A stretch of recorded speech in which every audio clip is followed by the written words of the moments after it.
The assassin.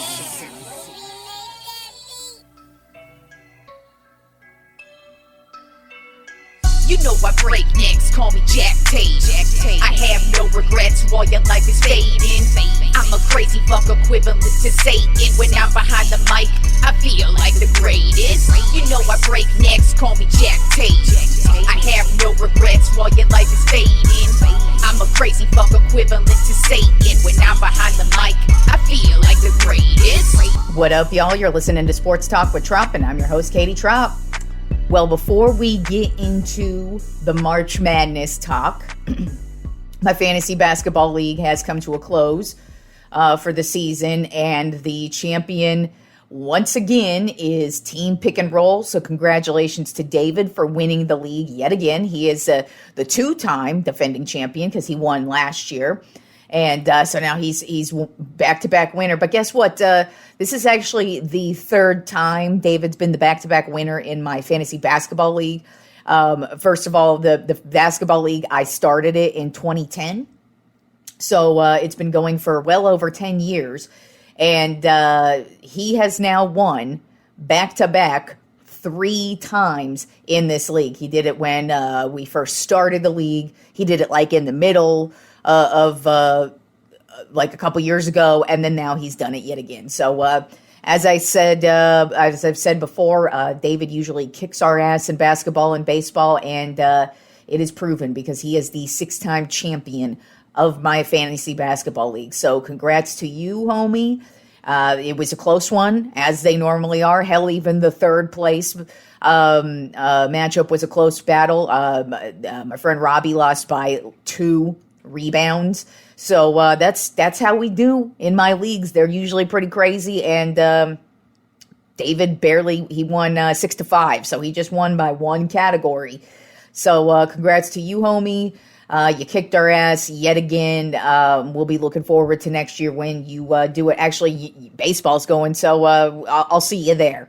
But also in fantasy hockey and the league that I was in the playoffs in, I unfortunately got my ass beat this week. So I am going to be playing for the 3rd place in that league. So unfortunately, I am not in the finals in that matchup. So that is the fantasy sports update in my life. I know y'all cared. But let's get to the Final Four this weekend. We had one excellent game, and then we had one I would call a total snooze fest. So let's start with the good game. That was San Diego State versus Florida Atlantic. And let me tell you, Florida Atlantic looked like they were headed straight to a national championship. This team, I mean, it was a close game the entire way, but FAU had the lead for most of it. And if they didn't have the lead, it was just close. It was within distance for them. And towards the second half, I want to say there was about probably 5 minutes left to go. That's when San Diego State really made it a competitive battle, and they were really just going back and forth. And then San Diego State just clamped it down, defensively especially. And so here we are, and there's FAU is up 1 point, and we're in the last seconds of the game. I think it's about 20-ish seconds left in the game, might be a little bit less, but FAU's driving, and they hit the basket, drive the lane, but San Diego State gets a huge block. They grab the rebound, take it down court, and they don't call the timeout either. They had 1 timeout, but they just kept it moving. I believe once they got the rebound, it was something like, I believe, 7-ish seconds left on the clock. So there wasn't a lot of time left on the clock.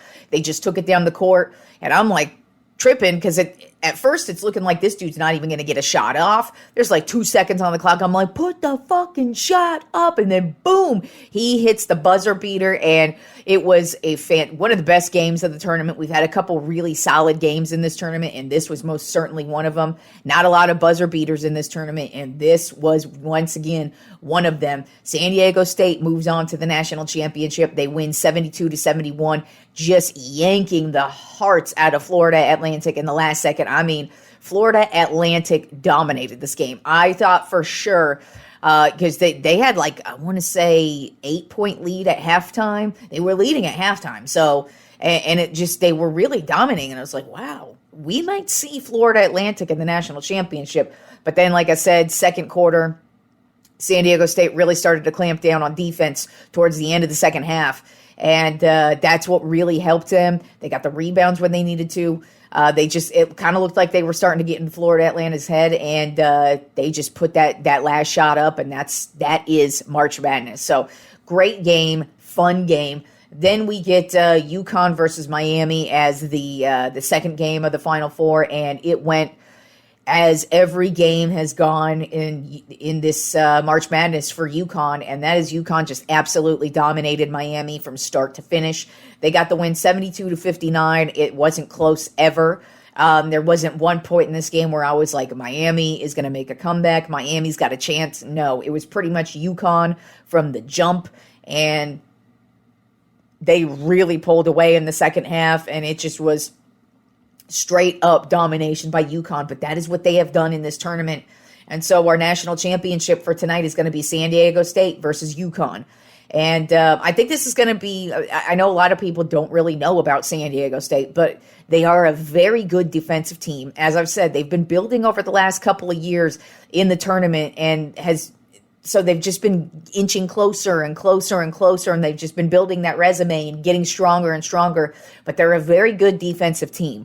But with that being said, I can't pick against UConn. And the reason why is because they have just kicked the shit out of everybody in this tournament that they faced. I don't expect it to be a huge point margin like it has been for them throughout the tournament. I do expect it to be a good, solid game, but I've got UConn winning this one, a close one. I think they'll win probably by about like 5 points.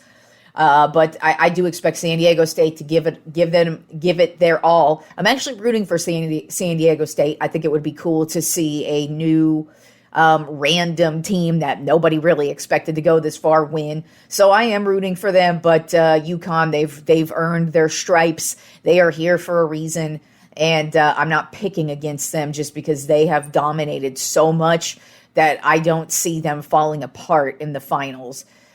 Just because this season has been really good to them. They've just been getting stronger and stronger. The end of the regular season was a really nice push for them.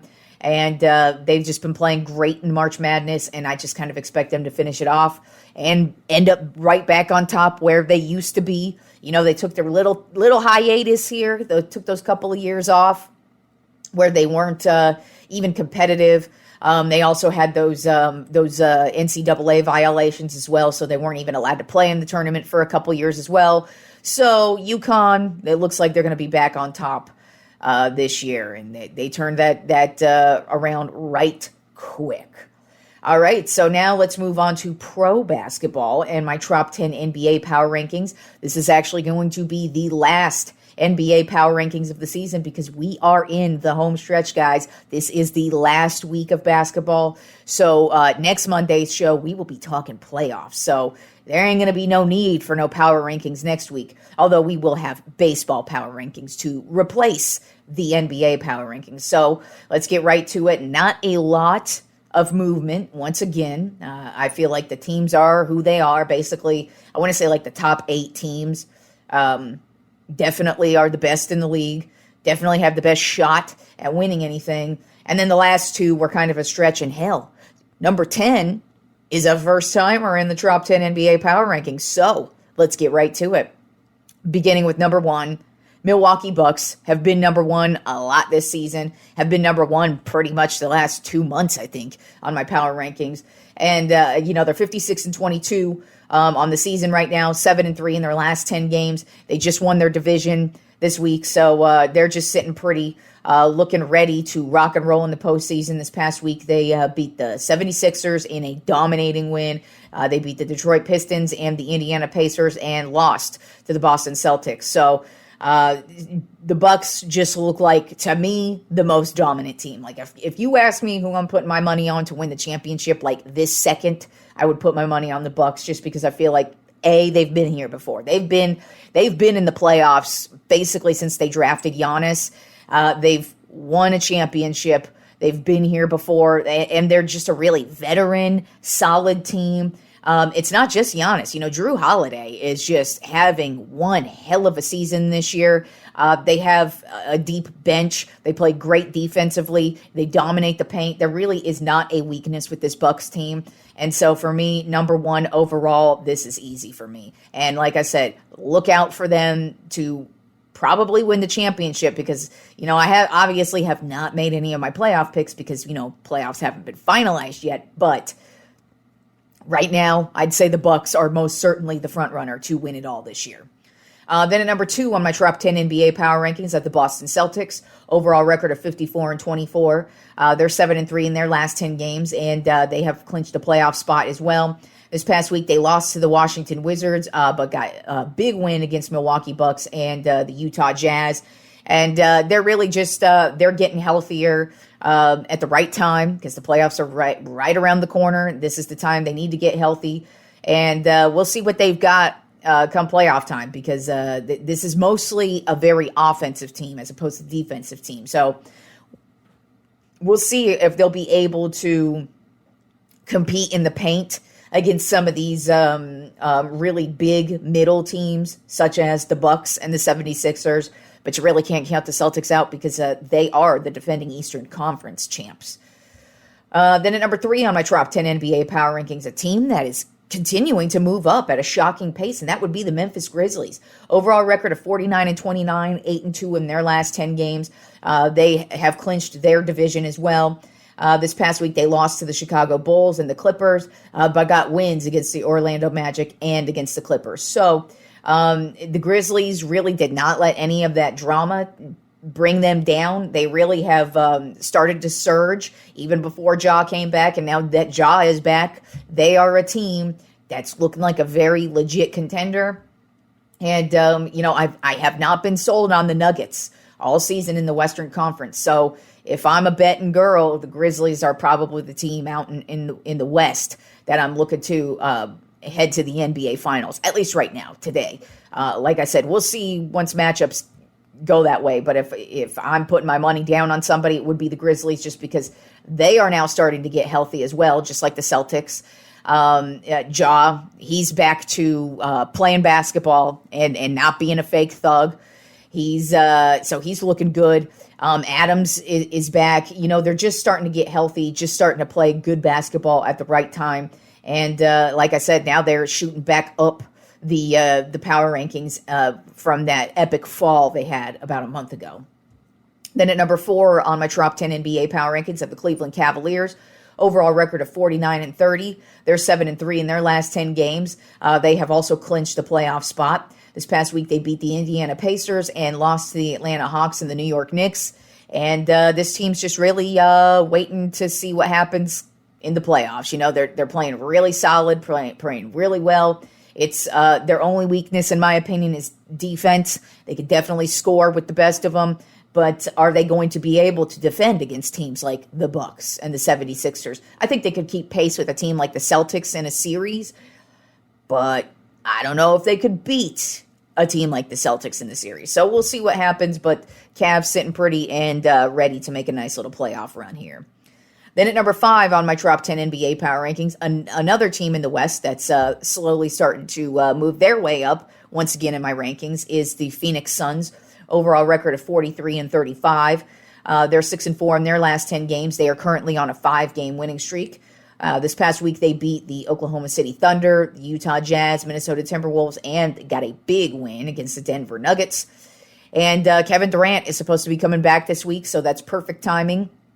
Playoffs are next week, so get him in a couple of games, and hopefully they could get something going during the playoffs. I mean, the Western Conference is very up in the air compared to the Eastern Conference. Eastern Conference is going to beat the shit out of each other, whereas the Western Conference, I kind of feel like we're going to have some pretty easy series where we'll see some pretty quick sweeps or, quick ones because the Western Conference is just not that good. And the Suns are getting hot at the right time, so this is probably a team you don't really want to face right out the gate because not only are they looking good right now, but they're getting Kevin Durant back, and who knows what that's going to spell for them because we he didn't play long enough to really get a gauge on what the team's going to look like with him. But hey, playoff Durant is a killer Durant. So we'll see what they've got coming in the next week or so. Then at number 6 on my Tropp 10 NBA power rankings, I have the Denver Nuggets. Overall record of 52-26. They are 6-4 in their last 10 games. They have clinched their division, so they are headed to the playoffs. Look like they're going to be the solid number 1 overall seed as well. This past week, they beat the Golden State Warriors and the Philadelphia 76ers and lost to the New Orleans Pelicans and the Phoenix Suns. This team just continues to be all about Jokic.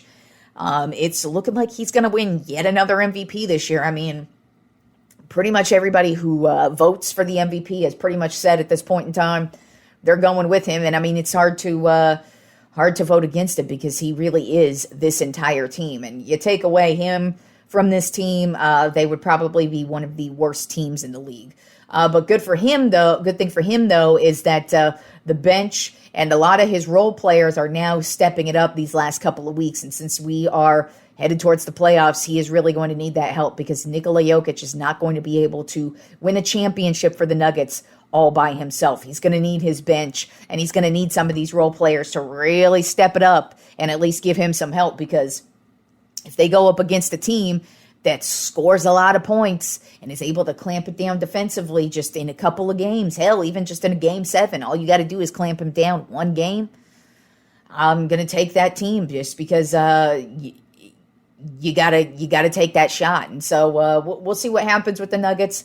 They, like I said, they are probably going to be the number 1 overall seed out in the Western Conference. But to me, they have not been a convincing team at all. There hasn't been one point in this season where I'm like, oh yeah, the Nuggets, they're going to be a winner. I don't even know. I don't even really believe that they're going to be the representative for the West in the championship. So we'll see what happens with them, because it's really difficult to revolve everything around one player. And I mean, the level of success that they're at right now is pretty unprecedented. But if they're not able to step it up in the playoffs, it's going to be a real problem for them.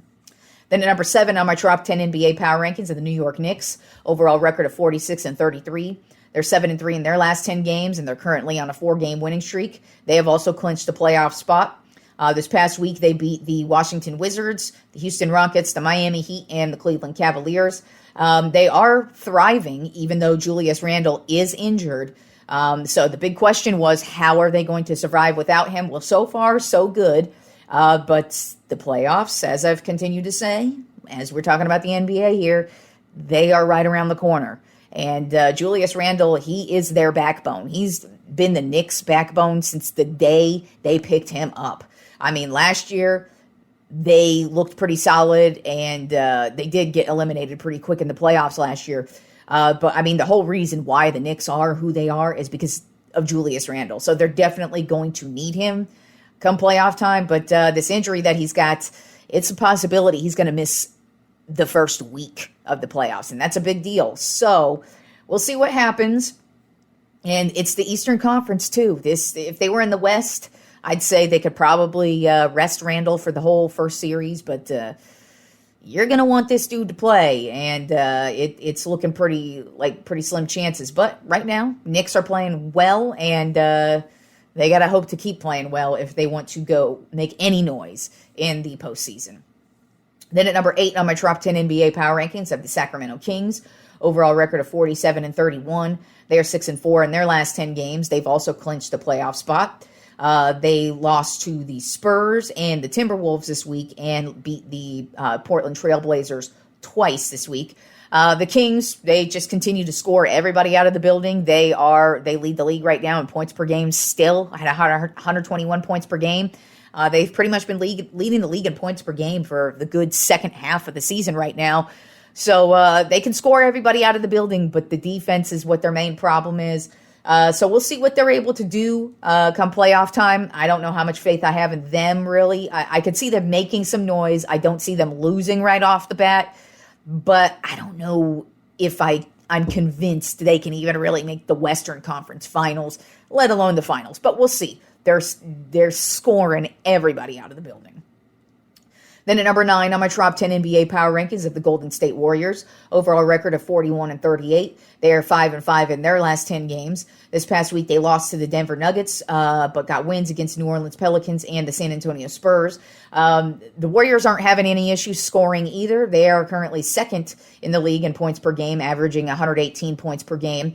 They've looked pretty decent since Steph Curry has come back. They have had their moments. They've been a very, very up and down team this season. So they're probably going to win a series in the playoffs, but I don't know how far the Warriors are going to go, just because they haven't played consistent basketball once. I mean, they've had their moments where they've shined, but they've had their moments where they're just at the bottom, and they've lost to bad teams and they've beat good teams. So they're just so up in the air. They do have the championship pedigree, so that's why I'm like, I don't see them losing immediately right off the bat. But this team's got a long way to go if they want to win yet another championship and defend their title. But I don't really see the Warriors doing that. It was kind of actually a stretch for me to even put them in my top 10 NBA power rankings this week. As I said before I started, the last 2 teams in my top 10 are basically reaches, just because it's so convoluted once you get past 8. But the Warriors, I feel like their championship pedigree and their veterans on their team, and just they know how to play in the postseason and win in the postseason and win in fucked up moments. You can't count them out, but right now they just haven't played consistent basketball, and you need some type of consistency to win a championship. I mean, last year they had consistency. And this year, I don't know what it is with them, because it's not even just the injuries with them. It's like, even when they don't have the injuries, it's just something about this team that is just not gelling or meshing. And who knows, maybe it was just how the season started with Draymond Green punching what's-his-face in practice. And I kind of feel like ever since then, it really hasn't been good team morale maybe in Golden State. And I mean, it always is difficult to defend your championship, but lucky for them, they are in the Western Conference. As I said, it's very weak in the Western Conference, so if anybody has a chance to make a run, it's definitely them. But the consistency, them lacking the consistency at this time of year, I can't bet on them to even have a shot at a championship. And now, rounding out my top 10 NBA power rankings for the year, for the 2022-2023 NBA season, my Los Angeles Lakers. This is the first time these losers have cracked the top 10, because that's how shitty they've been all year. But they decided the last week of the season that, hey, we're going to be okay. And, like I said, it was a stretch, these last 2 teams, to round out the top 10, because there's just so many teams doing bad right now. But the Lakers, they're 40-38 right now, so congratulations. They are finally over 500, 7-3 in their last 10 games. That's probably about the biggest winning streak they've had all season. They're currently on a 3-game winning streak right now. Can you believe it, guys? Now, the teams they beat are not that good. They beat Houston, Chicago, and Minnesota, so not really impressive, but the Lakers are kind of healthy right now. Anthony Davis has actually been balling since he came back from his injury a couple months ago, so he's actually playing really well. Hasn't got injured yet. Yet is the key word there. LeBron is back from his injury. Looked pretty decent. I could tell that he's not 100%. He's probably not going to be 100%, because that's a pretty bad injury for him. He almost had to have surgery on it. Probably going to have surgery on it after the season, so that means it's hurting. It's his foot, too. What do basketball players do? Run up and down a court. So we'll see how that goes. Austin Reeves has been a rising star for the Lakers. He's actually been probably the most consistent player we've had this season, and most consistent this second half for damn sure. And so the Lakers, they're on a little bit of a streak here. And I decided, hey, it's my top 10. I could put my shitty-ass Lakers in if I want to, and I did. But once again, my hopes are not high for this team in any regard. They they have a shot at avoiding the play-in this year, but I don't think it matters. I kind of feel like the Lakers are going to be one and done. Even if they make the play-in, I would not be shocked if they lose in the first matchup in the play-in, because that's how bad they are. But they are playing well right now, heading into the playoffs. That's a good thing. So if they keep it up like this and they make the play-in, they should make the playoffs. But after that, I kind of feel like they'll be out in the first round, just because there's nothing good about this team either. I mean, they don't play defense at all. And they're so inconsistent, and with the injuries to Anthony Davis and LeBron James, and you just never know when they're going to happen, especially with Anthony Davis, and you just never know how debilitating they're going to be. So no hopes at all for the Lakers to win it all this year, but hey, they round out the season in my Tropp 10. First time all season they have made the Tropp 10. That's how pathetic the Lakers are. But hey, whatever. And the last little bit of NBA news, it's more of just a little chuckle to me. Katie was right moment. The Dallas Mavericks right now, they are currently the 11th seed, which leaves them out of the play-in. And they are possibly thinking about sitting Luka Doncic and Kyrie Irving for the rest of this week. That's kind of one of the problems I have with basketball these days. You know, when I was going over the greatest NBA players of all time on my last episode, and I mentioned that NBA players just aren't like what they used to be. They're not as tough. They don't have as much grit. And this is kind of part of it. You know, I'll give a perfect example of one of the reasons why I loved Kobe Bryant. Okay. The last 4, 5 seasons of Kobe's career, definitely the last 2 were awful. The Lakers were awful, not him. The Lakers were awful. But the last 4, 5 years of his career as a Laker, they were a pretty bad team. They were really bad the last 2 seasons of his career, but they were a struggling team the last 4 seasons. So there was a season where Kobe Bryant just was the backbone of this team. The only reasons why we got any wins, the only reasons why we were even in playoff contention was because of Kobe.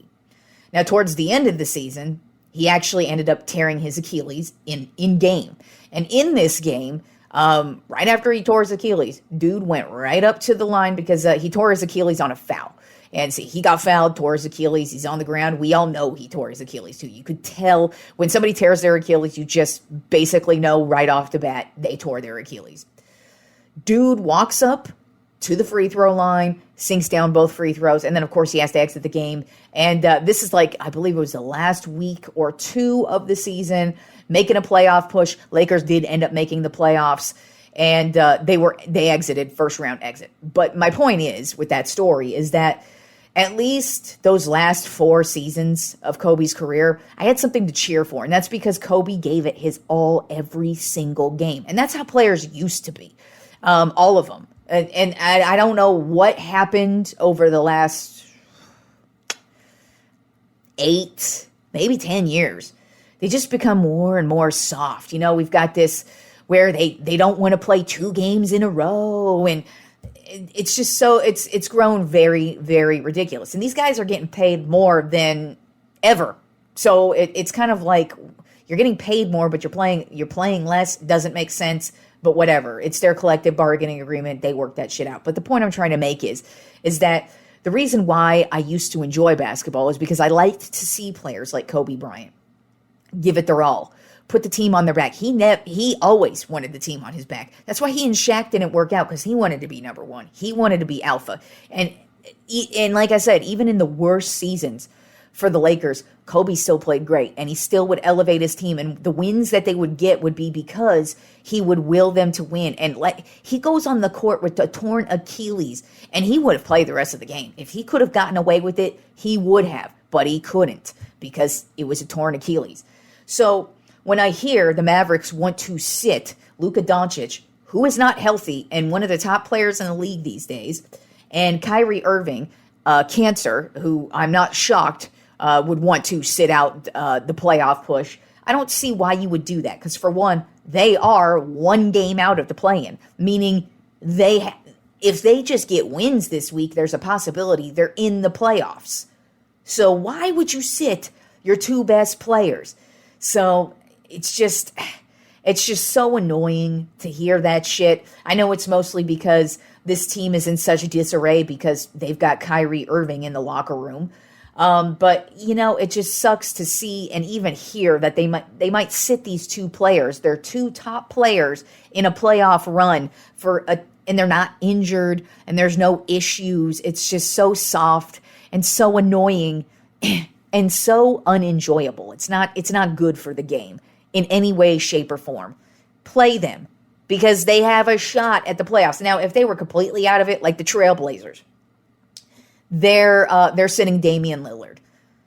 That's a smart move because they have no shot at the playoffs. Now, I don't really care for that much just because, fans do pay for tickets and we do pay for those tickets so we could see these players playing, but it makes sense why you wouldn't play Damian Lillard because you have no shot. The Dallas Mavericks have a shot at the postseason and they're talking about giving it up because who the fuck knows? But that is a huge reason as to why I can't stand the NBA as much as I used to enjoy it as much, just because players are so much more soft. They're not as dedicated and they get paid way more and play way less. To hear that you can't play 2 games in a row, you sound like a fucking whiny vagina in my goddamn opinion. So shut the fuck up and go play some basketball. But who knows? We may not even see one of the best players in the league, Luka Doncic, pull for a playoff run. That's pathetic. And that's bad basketball, and it's bad for the league. But, that's how basketball's been going these last few years. So we'll see what happens with the Dallas Mavericks. But what did I say about Kyrie Irving? You trade for that dude, he is not going to help you at all. He's going to rip you apart like he does everybody else. And here we are, the Dallas Mavericks, on the outside looking in at the play-in. So that's what we got for the NBA today. And we're going to end today's show with just a little bit of a recap on opening weekend of baseball. It was jam-packed. It was crazy. We had some fantastic performances from certain players and teams. So I got a couple of highlights from players and teams from the weekend.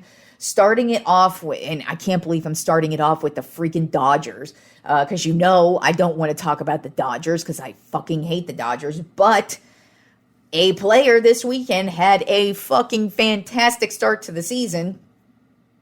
Trayce Thompson, the brother of basketball player, Golden State Warrior champion, Klay Thompson, his brother Trayce, plays for the Los Angeles Dodgers.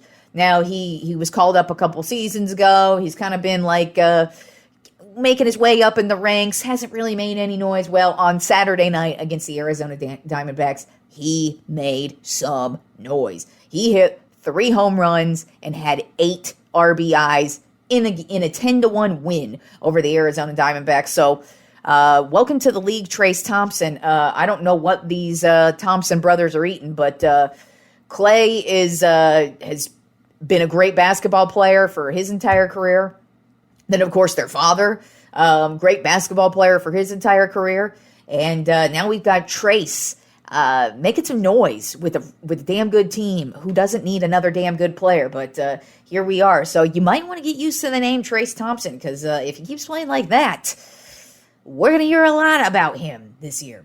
Then a team I didn't think was going to have any, and I mean, it's early in the season, so obviously none of these teams are in playoff contention, of course, but a team I thought was going to really struggle this year, Boston Red Sox. Well, a player they picked up in the offseason, Adam Duvall, who's been in the team, or in the league for 10 years now, been a very solid veteran. He moved around the league over the seasons. Well, he signed with the Boston Red Sox this offseason, and over the weekend, they played a series against the Baltimore Orioles, in which, for the entire series, this is Adam Duvall's stat line. He had a batting average of .571, went 8 for 14 with 2 home runs, 3 doubles, a triple, 8 RBI, and 6 runs.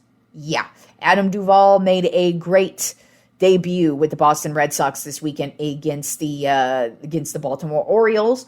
Then the Texas Rangers, a team that I told you He's one of my surprise picks just because I have the ultimate respect for Bruce Bochy.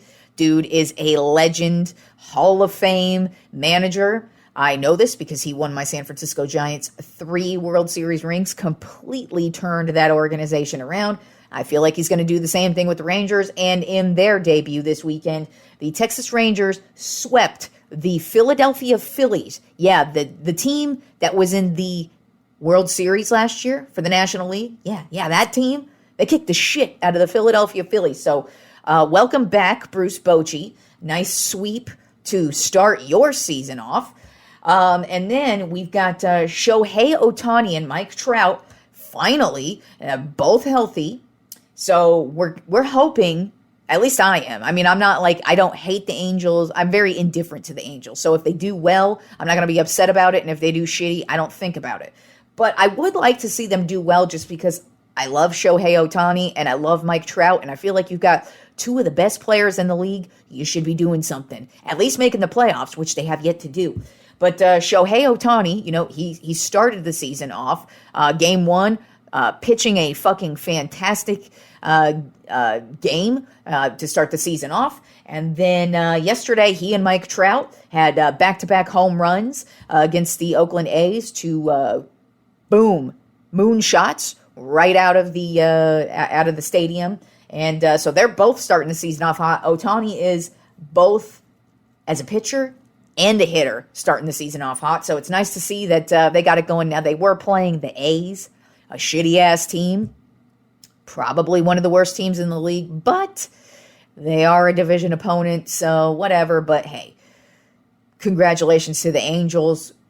Hopefully they could keep it going, and hopefully those 2 could stay healthy because that's always been an issue. I mean, for Ohtani, it's been an issue for him since he hit the league, and Trout, it's been an issue for him the last couple of seasons. So hopefully these 2 could put it together and really at least give the Angels something to cheer for this season. And then rounding it out, had a nice rookie debut from a New York Mets pitcher, Kota Senga. He is actually from Japan. He has what is known as, what we're referring to as the ghost pitch. It's this, it's hard to explain. I honestly haven't grasped what it really is, but it's nothing that anybody in Major League Baseball has seen. He struck out 8 guys last night in his debut last night against the Miami Marlins. Yeah, I mean, he just had a great, fantastic debut. Like I said, it's called the ghost pitch. They actually on the scoreboard, because when a pitcher pitches, they'll let you know if it was a fastball or whatever type of pitch they're throwing. They usually say what it is. Well, whenever he would throw the ghost pitch, they called it the whatever. That's what they called it, the whatever pitch, because they don't have a name for it. That's why they call it the ghost pitch, because you just don't know what it is. But he's from Japan, just made his debut as a New York Met, and I was reading up about him in the offseason. I actually picked him up in a couple of my fantasy baseball leagues, so I'm kind of hoping he's one of those sneaky dudes who kind of has a really solid season, and to start the season off like that, that's a great start to his career. So jam-packed weekend full of baseball. It was pretty good. And there were even more performances that I didn't even mention, but there was just too much. And I just felt like those were the general highlights I should hit. So everybody, enjoy. We got the national championship tonight, San Diego State versus UConn. We've got NBA playoff push this week. And then, of course, we've got baseball, bitches. So enjoy the week of sports, and I will talk to you fools on Friday.